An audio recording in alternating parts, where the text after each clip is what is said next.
कर्मचारी और कितने पेंशन भोगियों को सरकार देने वाली है।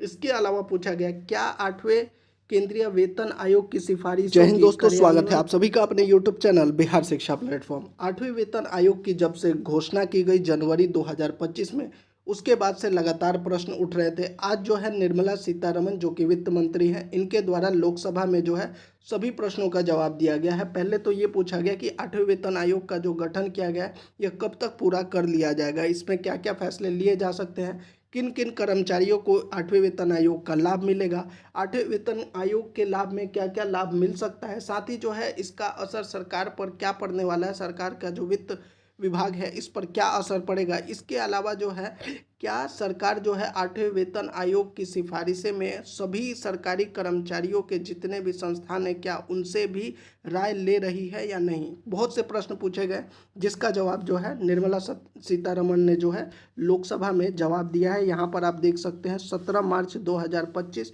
इसमें प्रश्न पूछा गया और फाइनेंस मिनिस्ट्री यानी वित्त विभाग की तरफ से इसमें जवाब दिया गया। आइए देख लेते हैं क्या क्या प्रश्न पूछा गया था और क्या क्या जवाब दिया गया है। तो यहाँ पर देखिए भारत सरकार वित्त मंत्रालय के लिए यह प्रश्न था, लोकसभा में पूछा गया, सोमवार 17 मार्च 2025 का है।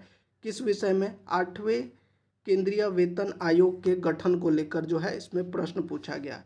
यहाँ पर प्रश्न पूछने वाले कौन कौन हैं? सुश्री कंगना रनौत और श्रीमती सजदा अहमद। क्या वित्त मंत्री यह बताने की कृपा करेंगे कि पहला प्रश्न, क्या सरकार द्वारा केंद्रीय सरकारी कर्मचारी के वेतन और पेंशन में संशोधन के लिए 8वें केंद्रीय वेतन आयोग सीपीसी का गठन किया गया है?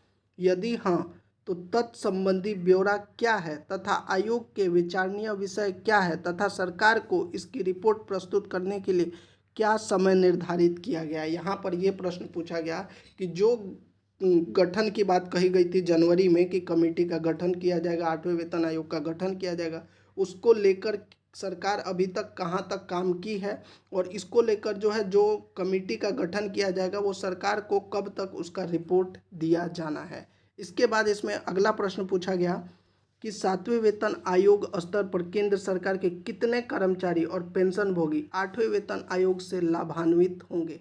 मतलब अब जो ये 8वां वेतन आयोग की घोषणा की गई है इससे जो है कितने कर्मचारियों को लाभ मिलेगा, जिससे उड़ीसा सहित पूरे देश में उपभोग में वृद्धि होगी और आर्थिक विकास को बढ़ावा मिलेगा। यानी सीधे तौर पर यही पूछा गया है कि 8वें वेतन आयोग का लाभ जो है कितने कर्मचारी और कितने पेंशन भोगियों को सरकार देने वाली है।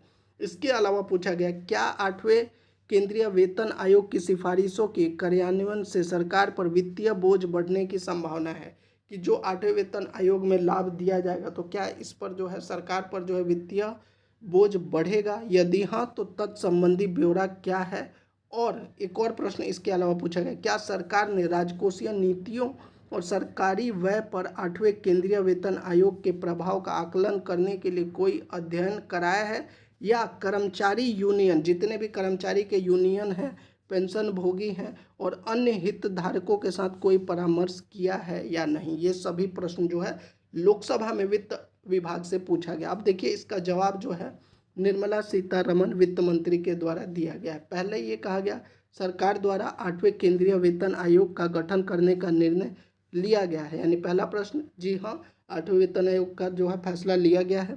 दूसरा, समय आने पर निर्णय लिया जाएगा कि कितने समय के बाद जो है आपको इसकी घोषणा की गई है। इसके लिए अभी कोई टाइम बाउंड नहीं निर्धारित किया गया है कि कब तक जो है ये आयोग जो है सरकार को ब्यौरा देगा, इसके लिए अभी टाइम निर्धारित नहीं किया गया है।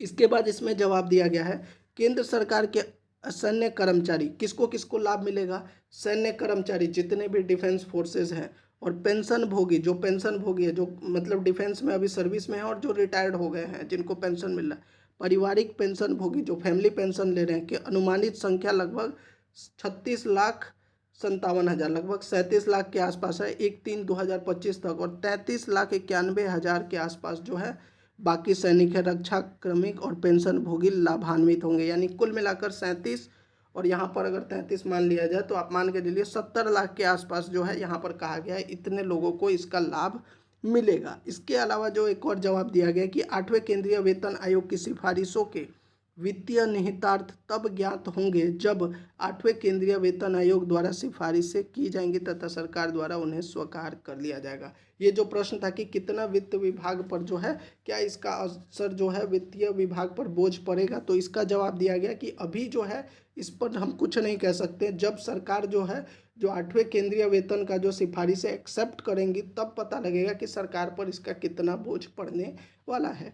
इसके अलावा रक्षा मंत्रालय, गृह मंत्रालय, जो अगला प्रश्न था कि किन किन से सुझाव, क्या सुझाव ले रही है सरकार जो है विभिन्न जितने भी यूनियन है या फिर अन्य संस्था, क्या उनसे भी जो है सुझाव ले रही है सरकार, तो इसमें कहा गया रक्षा मंत्रालय, गृह मंत्रालय, कार्मिक एवं प्रशिक्षण विभाग और राज्य सहित प्रमुख हितधारकों के संदर्भ की शर्तें पर इनपुट मांगे गए हैं। इनपुट मांगा गया है और 8वें सीपीसी द्वारा सिफारिशें की जाने और सरकार द्वारा स्वीकार किए जाने के बाद ही 8वें सीपीसी के प्रभाव का आकलन किया जा सकेगा। यानी सरकार जो है इसको लेकर काम कर रही है और इसकी जो है 1 जनवरी 2026 से जो है आपको पता है कि 8वां वेतन आयोग लग जाएगा। तो ये अच्छी खबर है जितने भी सरकारी कर्मचारी हैं, चाहे वह केंद्रीय हो या राज्य कर्मचारी भी, क्योंकि जो भी सरकारी कर्मचारी केंद्रीय कर्मचारियों के लिए जो है केंद्र सरकार घोषणा करती है, ज़्यादातर अन्य राज्यों में उसी आधार पर जो है अपने कर्मचारियों के लिए भी घोषणा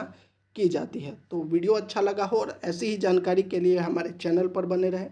कोई भी प्रश्न है तो आप कमेंट बॉक्स में पूछ सकते हैं। जय हिंद।